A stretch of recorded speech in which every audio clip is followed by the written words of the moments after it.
After a brief return to 2 hours, WWE Raw will be a 3-hour show again when it comes to Netflix. It was announced on Monday night from October 7th through the end of 2024. Raw will be a 2-hour show on the USA Network. On Wrestling Observer Radio, Dave Meltzer discussed the news and confirmed that Raw will be set to 3 hours on Netflix when it moves to the platform in January 2025.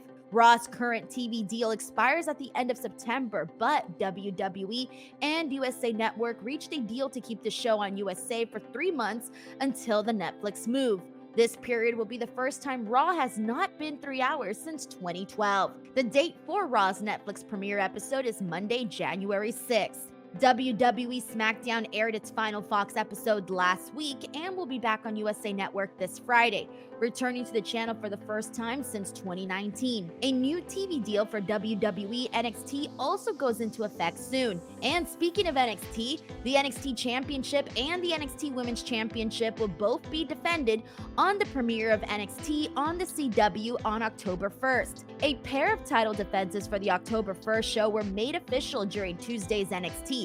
Trick Williams defeated Pete Dunne in a last man standing match on the show to earn a shot at Ethan Page's NXT Championship on October 1st. Also made official for the premiere, Roxanne Perez will defend her Women's Championship against Julia. Julia laid out the challenge to Perez during last week's show, then followed up with a win over Chelsea Green in her in-ring debut on Tuesday's show. And WWE Women's Tag Team Champions Bianca Belair and Jade Cargill will appear on the NXT CW premiere episode as revealed during Tuesday's NXT show.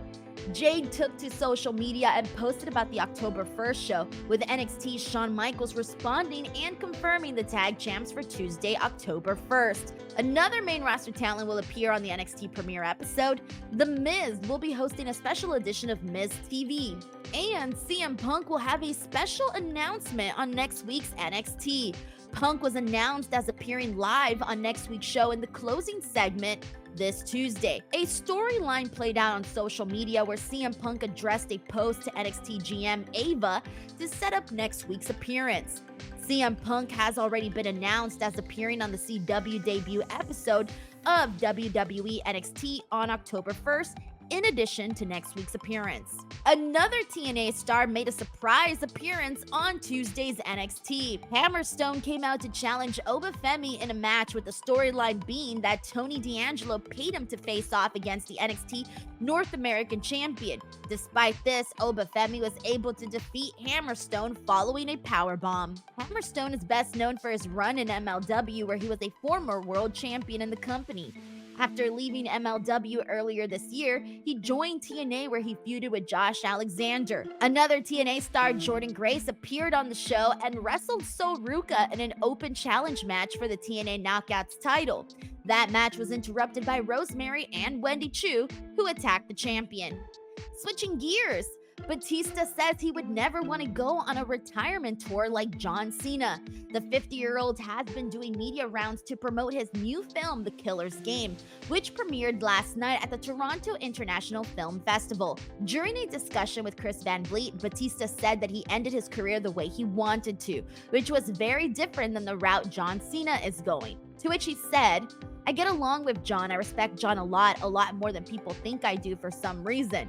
I think the internet and I think fans have built this rivalry between us, which there really isn't, but this is how we're different. I would never do this retirement tour. I couldn't. It would feel disingenuous to me to go around, and I just couldn't. He wants to go around and he wants to personally thank all the fans, but there's just something in me where I couldn't do it. It would feel uncomfortable to me. Accolades feel uncomfortable to me. I could never be the type of babyface who was saying good stuff because I wanted to get the crowd to cheer for me. I couldn't be that guy."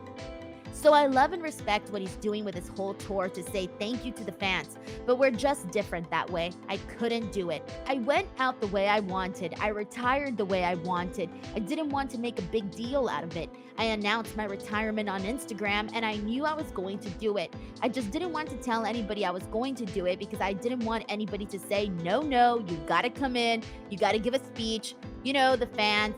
I don't know, just something about it would have felt false to me. I couldn't do it. And in case you missed it, a new AEW media rights deal may finally be near. During an abbreviated all-out media scrum on Saturday, a reporter asked Tony Khan to give the probability of announcing a new media rights deal in the next month. Tony Khan responded that he was 90% sure that would happen. So I know you're a data and analytics guy, and you think a lot about probabilistic thinking. So I just want to go back to the media rights question. So if you had to assign a probability, and answer it only in a number, that there would be some sort of a deal announced, say, the next month or so, what would you pen that number to be?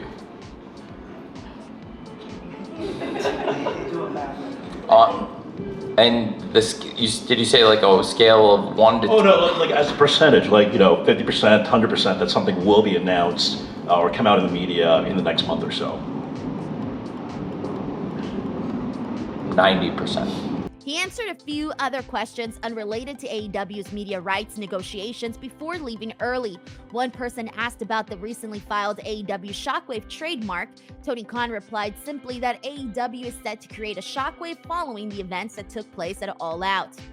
I think it would be safe to say that AEW is set to create a shockwave throughout all professional wrestling. And I think people tonight are going to be talking about what they saw at AEW All Out, which was a huge business success for us. Did really, really well here at the Now Arena. Big sellout show and also really well on pay-per-view. And I think it bodes really well and creates a lot of anticipation for what's going to happen Wednesday night on Dynamite on TBS. And we'll continue to send that shockwave through the world of professional wrestling here in AEW. Another question was regarding Britt Baker, who has been gone from AEW television since losing to Mercedes Moné at All In last month. Tony Khan said that Britt was an important part of AEW and to keep an eye out for her. On to our next story. This Friday, September 13th, TNA Wrestling Victory Road will be taking place. And in the main event, it's going to be TNA World Champion Nick Nemeth defending against the former champ Moose.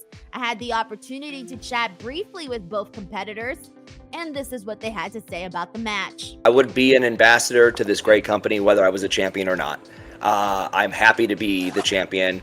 And I really feel like there was something special there because Moose was a dominant champion. He was. He had the system watching his back every step of the way, and he didn't really defend the title that often. So I really went above and beyond to let everybody know if I come out on top and win this title, I will be a fighting champion. I will be fighting on Impacts, pay-per-views, you name it. It's going to happen because I want everyone to see how I test up to everybody else on the roster and people who aren't on the roster.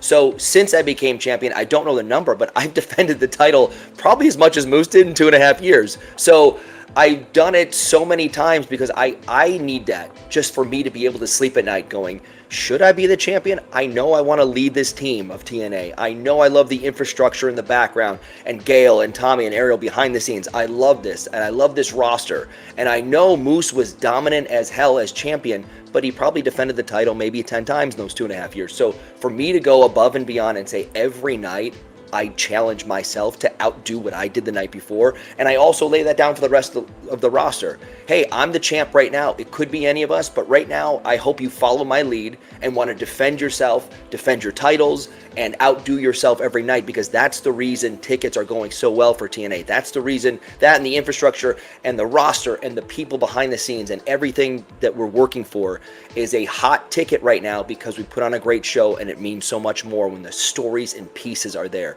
And the story right now is Moose has beat me and I have not beat him in a one-on-one, and I need this on Friday. Just know we're going to beat the hell out of each other one way or another.